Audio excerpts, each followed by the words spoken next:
Here we go again. This is 13 records that you probably don't have, but you may have some of these. So I'm going to go through them. These are records from my collection, and this is a Canadian album, only in Canada, and it's called Twist and Shout.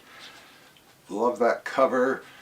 I'm sure a lot of people in Canada have this album, and it features She Loves You, Yeah, Yeah. Then I have Temple of the Dog. This is a one-off. This is members of Pearl Jam and Soundgarden, and it's a tribute. So, great album though, I love it. Peter and Gordon, in my early days, I got into that folky thing for a while, like the 64, 65. They had some big hits, and I hung on to a few of their albums. Why not? Phil Ochs, Pleasures of the Harbor, the good old Harbor. And he was a folk singer, a rebel. He did a lot of political kind of stuff. And then this is Poco, Indian Summer, great song. The album is okay. Timothy Schmidt would leave after this album and join the Eagles, which was kind of a downer.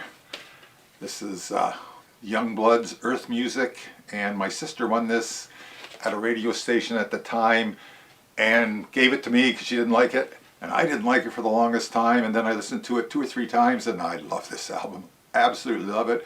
Great music. It's like a mixture of blues and folk and rock, all combined into one great album. Zabriskie Point, this is one of the only soundtracks I own. I only own a few, but I saw this at the theater when it came out, and it's just plain weird. I went to the theater by myself to see this because nobody else wanted to see it. And as I was coming out, my history teacher was in there. And I was still going to high school. It was kind of weird. But anyways, this got 2 Pink Floyd songs on it. And one's called Crumbling Land, and the other one is called Come In Number 51, Your Time Is Up. And there was a big explosion in slow-mo at the end of this movie, and that last Pink Floyd song was part of that. Then I got King Crimson's second album, and this is The Wake of Poseidon, and I like this almost as much as the first one. It's sort of a similar kind of basic, follows sort of the basic same pattern, and Greg Lake is on this for the last time. And then I got Nirvana Unplugged. This was a big unplugged thing at the time, really big. I enjoyed it a lot, and I got all of Nirvana's albums, studio albums. And this is Gentle Giant, and this is called The Power and the Glory. And it's got rounded corners, but it's got an insert in here, and it's some kind of live thing. And it didn't really come with this album, but I don't want to go into it right now. It's just too complicated. Then I have the Dead Boys' second album, and I don't even know what this one's called. What is it called?